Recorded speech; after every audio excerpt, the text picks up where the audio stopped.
అందరికీ నమస్కారం. జై శ్రీరామ్. ఈరోజు శ్రీమద్ రామాయణము దానిలో కబంధుడు అనే అతని పాత్ర గురించి కొంచెం విశ్లేషిద్దాం.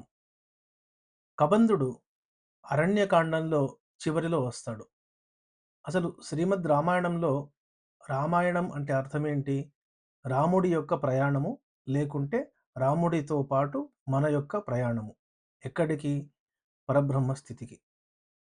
అలా రాముడు ప్రయాణించే మార్గంలో రాముడు సీతమ్మను, లక్ష్మణుడిని వెంటబెట్టుకొని అరణ్యంలోకి వెళ్ళినప్పుడు అక్కడ రాక్షసులు పెట్టిన బాధలతో మునులు బాధపడుతూ ఉంటే వాళ్ళని శిక్షిస్తానని రాముడు చెప్పినప్పుడు మారీచుడు వచ్చి ఒక మాయలేడి రూపంలో కనిపిస్తే ఆ సమయానికి రాముడు బయటకు వెళ్తే సీతమ్మను రావణాసురుడు అపహరించుకుపోతాడు. అప్పుడు జటాయువు చెప్పిన మార్గాన్ని బట్టి రాముడు, లక్ష్మణుడు ఇద్దరూ కూడా దక్షిణ మార్గంలో వెతుక్కుంటూ వెళ్తారు. అలా వెళ్తున్న సమయంలో వాళ్ళకి అనుకోకుండా సుమారు 20 మైళ్ళ పొడవు గల చేతులతో రాముణ్ణి, లక్ష్మణుణ్ణి ఇద్దరిని కూడా ఒకేసారి బంధిస్తాడు. ఒక పెద్ద ఆకారం అన్నమాట. అది ఎలా ఉంటుంది అంటే ఒకే శరీరంలో ఒక కన్ను, ఒక నోరు, 2 చేతులు అంతే. ఆ 2 చేతులతో రాముణ్ణి, లక్ష్మణుణ్ణి గట్టిగా పట్టుకుంటే లక్ష్మణుడు "అన్నయ్య ఇట్లా అయిపోయిందేంటి మన పరిస్థితి" అంటే అప్పుడు వాళ్ళిద్దరూ కలిసి ఆలోచించి తమ వరలోంచి కత్తులను తీసి అతని చేతుల్ని నరికేస్తారు. అప్పుడు ఆ కబంధుడు "ఎవరు మీరు?" అని అడుగుతాడు. "నేను ఇక్ష్వాకు వంశానికి చెందిన రాముడను" అని చెప్తే, "నేను నీకోసమే ఎదురు చూస్తున్నాను. నేను ఇప్పుడు మీకు ఏ విధంగాను సహాయం చేయలేను. నన్ను దయచేసి ఒక కోతిలో పడవేసి కాల్చివేయండి. అప్పుడు నేను నా పూర్వ శరీరాన్ని పొందుతాను" అని చెప్తాడు. సరే అని రాముడు లక్ష్మణుడిని ఆదేశిస్తే, లక్ష్మణుడు ఒక గొయ్యి తవ్వి ఈ కబంధుడిని దానిలో తోసి బ్రతికి ఉండగానే ఎండిపోయిన ఆకులు, చెట్లు వేసి దాన్ని కాల్చేస్తారు. అప్పుడు దానిలోంచి ఒక దివ్య శరీరంతో ఒక పురుషుడు బయటకు వస్తాడు. అతడు చెప్తాడు, "నేను ధనువు అనే ఆమె పుత్రుడను. అంటే దానవుడను. నేను దివ్యమైన శరీరంతో ఉన్నప్పుడు ఒకసారి దేవేంద్రుడితో యుద్ధం చేశాను.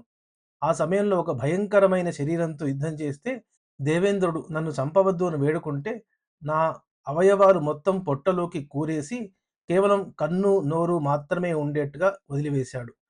ఆ తరువాత ఒకసారి ఒక ఋషి వెడుతూ ఉంటే ఆ ఋషిని నేను చాలా ఈ రూపంతో భయపెట్టాను. అప్పుడు ఆ ఋషి నాకు శాపం ఇచ్చాడు. "నువ్వు ఇక్కడే అడవిలో పడి తిరుగుతూ ఉండు" అన్నాడు. మరి శాప విముక్తి ఏంటి అంటే భవిష్యత్తులో శ్రీమన్నారాయణుడు రాముడి అవతారంలో వస్తాడు. అప్పుడు అతడు నీకు విముక్తి కలిగిస్తాడు అని చెప్పాడు. కాబట్టి ఇప్పుడు నీ ద్వారా విముక్తి కలిగింది. ఇప్పుడు నా దివ్యమైన శరీరంతో నీకు సహాయం చేయగలుగుతాను. సీతను ఆ రాక్షసుడు ఎక్కడికి తీసుకువెళ్ళాడు అనే విషయం నేను చెప్పలేను. కానీ నేను ఎలా సంపాదించవచ్చు అని మాత్రం చెప్తాను. ఈ సమయంలో అంటే నీకు ఆపద కలిగిన సమయంలో నీకొక మంచి మిత్రుడి యొక్క అవసరం ఉంది. కాబట్టి ధార్మికుడు, సత్యవంతుడు అయిన సుగ్రీవుడు అనే ఒక వానర రాజు ఇక్కడి నుంచి కొంత దూరంలో ఋష్యమూక పర్వతానికి దగ్గరలో ఉన్నాడు. అతనితో స్నేహం చేసుకుంటే నీకు అంతా కలిసి వస్తుంది. అతనికి ఈ భూమిలో తెలియని ప్రదేశాలు లేవు. కాబట్టి అతడు సీత జాడ ఎక్కడ ఉన్నది అని వెతికి నీకు చెప్పగలడు అని చెప్తాడు. మరి ఈ కబంధుడి యొక్క పూర్వ వృత్తాంతం తెలుసుకున్నాం గదా! అసలు ఈ కబంధుడి ద్వారా మనకి అందే సందేశం ఏంటంటే, మనం ఎంత శక్తివంతులమైనా సరే అహంకరిస్తే ఒక్కొక్కసారి ఇలా ఘోరమైన రూపాలలో కొన్ని వేల సంవత్సరాలు అలా ఉండిపోవాల్సి వస్తుంది.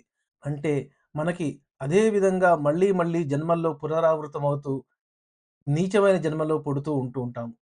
మరి దానికి విముక్తి మార్గం ఏంటంటే, ఎవరైనా అవతార పురుషులు లేతే సత్పురుషులు వాళ్ళ సంస్పర్శతో మళ్ళీ మనకి పూర్వ వైభవం రాగలదు. కాబట్టి మనం ఎప్పుడైనా కూడా శక్తి ఉంది కదా అని అహంకరించి అమాయకుల్ని, సత్పురుషుల్ని వాళ్ళని హింసించకూడదు. వాళ్ళని బాధించకూడదు. జై శ్రీరామ్.